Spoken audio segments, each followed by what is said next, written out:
দর্শক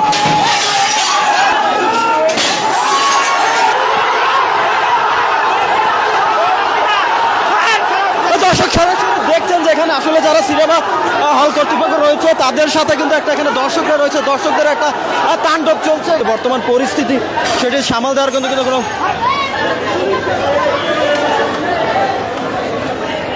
আজকে শুধু তারা দীর্ঘ সময় বেলাকে টিকিট বিক্রি করেনি, তারা বেলাকে টিকিট বিক্রি করতেছে। দর্শকের যখন ফুসে উঠেছে, যখন প্রতিবাদ করেছিল কাউন্টার বন্ধ করে, তখন কিন্তু তারা সাংবাদিকদেরও বাঁশ দিয়ে পিটিয়েছে। আপনারা দেখেছেন পুলিশ প্রশাসন নিয়ে আসছে কি এই সকল বিভিন্ন জায়গা থেকে যে সকল দর্শকরা সিনেমা দেখতেছে তাদের পিটানোর জন্য।